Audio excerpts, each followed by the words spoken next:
सुभाष चंद्र बोस जी ने कांग्रेस के अंदर अत्यंत सक्रिय भूमिका निभाई। वे महात्मा गांधी के साथ शुरुआती दौर में मेलजोल में रहे, पर बाद में उनके विचारों से मतभेद हो गए। 1930 के दशक में गांधी अहिंसा एवं गृह उद्योग पर जोर देते थे, जबकि बोस ने हिंसात्मक विरोध और औद्योगिक आर्थिक विकास को प्राथमिकता दी।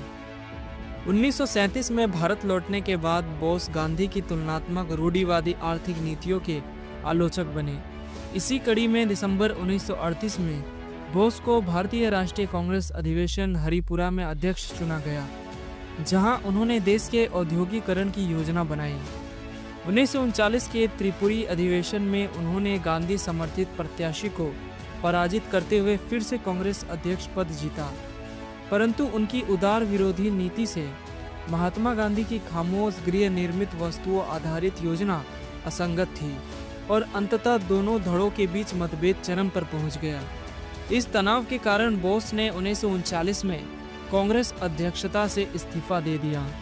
कांग्रेस से अलग होने के बाद सुभाष चंद्र बोस जी ने फॉरवर्ड ब्लॉक नामक नया संगठन स्थापित किया, ताकि अधिक कट्टरपंथी रुझान वाले राष्ट्रवादियों को एकजुट किया जा सके। इस सबके बावजूद वे स्वतंत्रता संग्राम के अग्रणी नेता बने रहे। बाद में ब्रिटिश जेल में भूख हड़ताल की धमकी देने पर भी उन्हें नहीं छोड़ा गया, जिसके बाद उन्होंने जेल से भागने की योजना बनाई। 26 जनवरी 1941 को उन्होंने अपने नाम परिवर्तन पर आक्रामक रास्ते से यूरोप भागने का साहसिक कदम उठाया।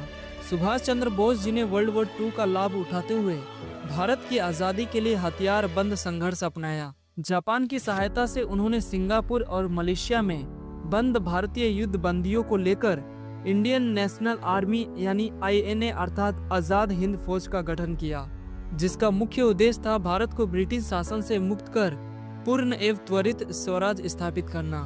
15 अगस्त 1943 को बोस ने विदेश में स्वतंत्र भारत की अस्थायी सरकार की घोषणा की और आज़ाद हिंद सरकार की स्थापना करके ब्रिटेन और अमेरिका को युद्ध की घोषणा की। उन्होंने स्वतंत्रता संग्राम का नारा चलिए दिल्ली तथा युद्ध का उद्घोष जय हिंद दिया और अपने सशस्त्र बल को एकता, विश्वास और त्याग के सिद्धांतों पर चलने की प्रेरणा दी। शुरुआत में आज़ाद हिंद फौज ने कुछ सैन्य सफलताएं भी हासिल की।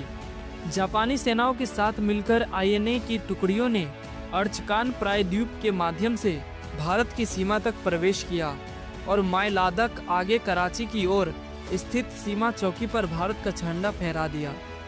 कुल मिलाकर INA लगभग 241 किलोमीटर तक भारत में प्रगति कर सकी, परंतु आपूर्ति की कमी और दक्षिण एशिया में जापान की स्थिति बिगड़ने के कारण 1944 में मणिपुर के इम्फाल कोहिमा अभियानों के दौरान उन्हें पीछे हटना पड़ा। युद्ध के अंत में जापान के आत्मसमर्पण के पश्चात जब मित्र राष्ट्रों ने बर्मा दोबारा कब्जा किया, तो सुभाष चंद्र बोस की सेनाओं को भी आत्मसमर्पण करना पड़ा। इन चुनौतियों के बावजूद आज़ाद हिंद फौज ने भारतीयों में राष्ट्र प्रेम की अलख जगाकर एक अद्वितीय योगदान दिया। इसकी गतिविधियों ने पूरे देश में युद्धकालीन राष्ट्रीयता को प्रज्वलित किया और अंग्रेजों के खौफ को कम किया। स्वतंत्रता प्राप्ति के बाद ब्रिटिश सरकार ने INA के कई सदस्यों पर मुकदमे चलाए, पर भारी जन आंदोलन के कारण अदालतों को उन्हें छोड़ना पड़ा।